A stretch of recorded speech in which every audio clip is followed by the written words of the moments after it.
이번 세법 개정안에 보니까 우리 생활 관련된 게 좀 많이 있는 것 같아요. 두 분은 아니 내가 활용할 수 있는 거 있으세요 혹시? 올해 결혼하는 제 친구들이 많은데요. 아, 네. 그래서 이 결혼 세액공제 생겼다고 네. 적극적으로 홍보하고 있습니다. 아 근데 보니까 3년 예, 동안 적용된다고. 예, 맞습니다. 그게 없어지나요? 예, 결혼 빨리 해야 되나? 26년까지 네. 혼인신고를 하셔야 됩니다. 저희 소방과에서 하는 것 중에 하나가 이제 일시적 1세대 1주택자에 대한 특례가 있거든요. 혼인을 통해서 만약에 부부가 각각 1주택을 가지신 분이 결혼을 하시면 그 1세대 1주택자 혜택을 결혼 후 5년까지 인정을 해주셨는데 이게 5년에서 10년으로 늘어나게 됩니다. 도움이 될 만한 것들이 많이 있는 것 같아요. 결혼 서두르시기 바랍니다. 친절한 경제 돋보기 온라인 대변인 브리핑. 안녕하세요. 기획재정부 온라인 대변인 박은결입니다. 7월 25일 2024년 세법 개정안이 발표되었습니다. 저희 기획재정부에서는 매년 변화하는 경제 상황에 맞게 세법을 개정하고 있는데요. 올해 세법 개정안은 특히 민생 안정, 서민 생활 지원과 기업 성장을 지원하기 위한 내용이 담겨 있습니다. 크게 보면 경제 역동성 지원, 둘째 민생 경제 지원, 셋째 조세체계 합리화, 마지막으로 납세자 친화적 환경 구축을 위한 세법 개정안을 담고 있는데요.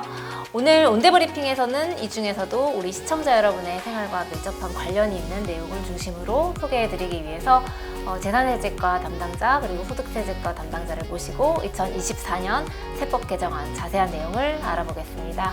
네, 두 분 인사 부탁드립니다. 안녕하세요. 재산세제과 오지윤 사무관입니다. 안녕하세요. 소득세제과 유성모 주무관입니다. 네, 재산세제과, 소득세제과 어떤 일 하는지 궁금해 하실 분들을 위해서 간단하게 소개를 좀 부탁드립니다. 네, 재산세제과는 재산 관련 세제, 즉 상속세, 증여세, 종합부동산세 및 부동산 양도소득 관련 세제의 기획, 입안 및 총괄 조정을 담당하고 있습니다. 소득세제과에서는 소득 관련 세제 및 근로자녀장려금 제도의 기획, 입안 및 총괄 조정하는 일을 하고 있습니다. 네, 민생경제 회복을 위한 세법 개정안 중에 가장 이번에 눈에 띄는 게 결혼세액공제예요. 결혼하면 무조건 세액을 깎아주는 그런 건가요? 네, 그렇습니다.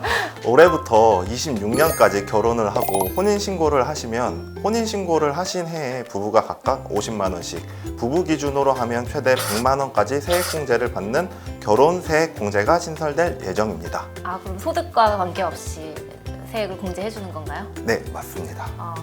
대신에 한 번만 가능하겠죠? 인생에 한 번? 네, 생애 1회입니다. 온대님 아쉬운 건 아니시죠? 네, 제가 결혼하고 출산하고 난 이후에 이런 혜택들이 많이 늘어나는 것 같아요.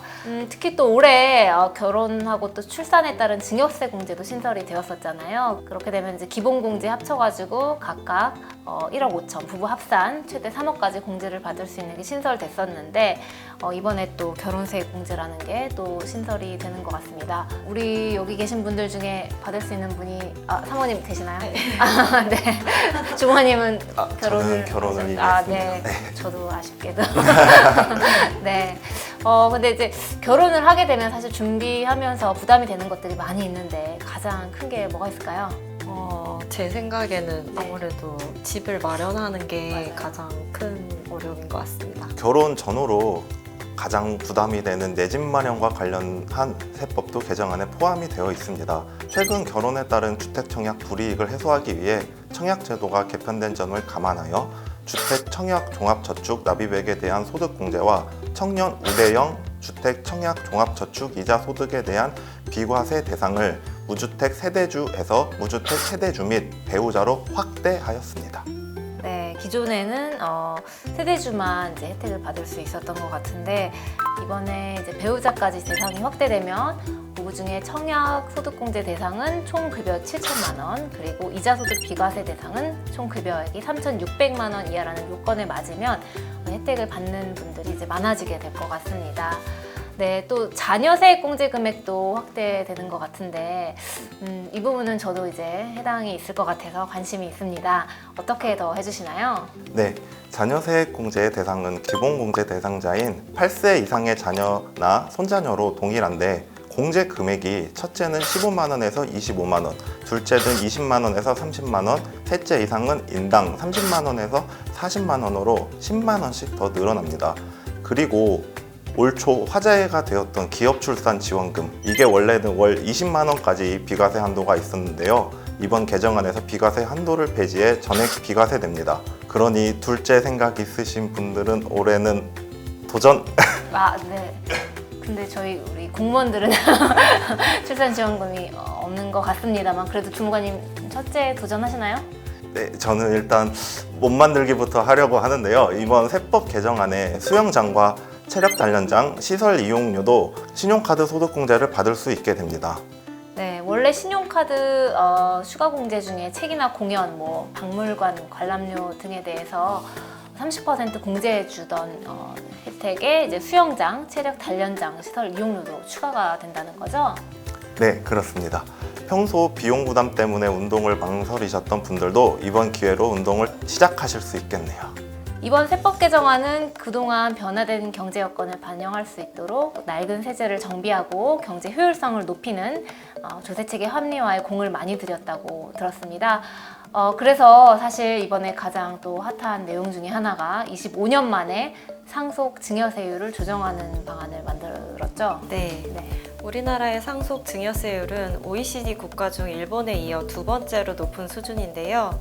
자산 가격과 물가는 계속 상승하는 데 반해 세율과 과세 표준은 변동이 없어서 세부담이 과도하다는 목소리가 높았습니다.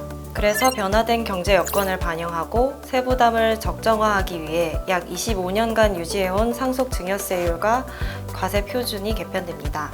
최고 세율은 50%에서 40%로 하향 조정하고 10% 세율이 적용되는 하위 과세 표준 구간을 1억 원에서 2억 원으로 확대합니다. 그리고 상속세 자녀 공제 금액도 1인당 5천만 원에서 1인당 5억 원으로 대폭 확대됩니다. 상속세의 경우 배우자 공제, 기초 공제, 자녀 공제, 일괄 공제 등 여러 공제 제도를 운영하고 있는데요. 이 중 기초공제와 자녀공제 및 그 밖의 인적공제를 합한 금액과 일괄공제 금액을 비교하여 더 큰 금액을 공제받을 수 있습니다. 현재는 일괄공제가 5억 원, 기초공제가 2억 원, 자녀공제는 1인당 5천만 원이기 때문에 대부분 일괄공제를 신청하고 계십니다. 그런데 자녀공제가 5천만 원에서 5억 원으로 확대되면 자녀가 한 명만 있어도 7억 원을 공제받으실 수 있어서 일괄공제 5억 원보다 더 큰 금액을 공제받으실 수 있습니다. 무엇보다도 자녀가 많으면 많을수록 더 큰 금액을 공제받으실 수 있어서 저출생 완화에도 기여할 수 있지 않을까 기대하고 있습니다. 네, 들어보니까 조금 어려운데 이렇게 과세 표준이랑 공제 금액이 달라지는 것에 따라서 세부담이 어떻게 변화하는지 한번 예시로 설명을 해주시면 좋을 것 같아요. 만약에 이제 상속 재산 가액이 25억이고 배우자 1명 그리고 자녀가 2명 있는 경우에 현재는 일괄 공제 그리고 배우자 공제 각각 5억 원씩을 받으실 수 있어서 약 15억 원의 과세 표준에 대해서 상속세를 내셔야 되는데요. 이 금액이 약 4억 4천만 원 정도입니다. 근데 개정안에 따르면 일괄공제가 아니라 기초공제와 자녀공제를 합한 금액인 약 12억 원과 배우자 공제 5억 원을 받으실 수 있기 때문에 과세 표준 8억 원에 대해서 약 1억 7천만 원 정도의 상속세를 납부하시면 됩니다. 이렇게 변화된 상속세 체계에서 중산층 가구, 특히 다자녀 가구의 상속세 부담이 확 줄어들 것 같습니다. 또 상속세가 사실은 또 중소, 중견기업의 경영에 또 부담을 주기도 하는데 이런 부분도 부담을 덜어주신다고요? 기업의 지속 성장을 지원하고 지역경제 활성화를 위해 2025년 1월 1일 이후 상속이 개시되는 밸류업, 스케일업 우수기업에 대해서는 가업상속 공제 한도가 2배로 확대됩니다. 특히 기회발전 특구로 이전하거나 창업하는 기업은 공제 한도가 아예 폐지됩니다. 네, 오늘 온대브리핑에서는 2024년 세법 개정안 중 결혼과 육아, 상속까지 일상과 밀접한 분야에 대해서 살펴봤는데요. 자, 세법 개정안 어떤 과정을 통해서 확정이 되는 건가요? 세법 개정안은 7월 25일 발표 이후 26일에서 8월 6일까지 14일간 입법 예고 후 8월 말 국무회의 상정 후 9월 초 정기국회에 제출 예정입니다. 네, 두 분 세법 개정안 만드시느라 또 이렇게 나와서 시청자 여러분께 자세한 내용 알려주시느라 고생 많으셨습니다. 마지막으로 시청자 여러분께 한마디 부탁드려도 될까요? 네. 소감? 많은 분들의 관심과 격려 속에서 25년 만에 세법 개정안에서 큰 폭의 상속세 개편을 담게 되었는데요. 이런 관심과 격려에 힘입어 하반기에 세법 개정안이 통과될 수 있도록 계속 노력하겠습니다. 이번 세법 개정안에서는 특히 결혼, 출산, 양육 지원을 위한 많은 지원 제도를 담았는데요. 국회 제출 및 국회 통과까지 많은 관심 부탁드리겠습니다.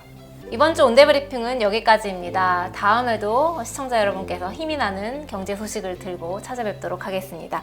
네, 시청자 여러분께 함께 인사드릴까요? 네, 시청자 여러분 감사합니다. 감사합니다.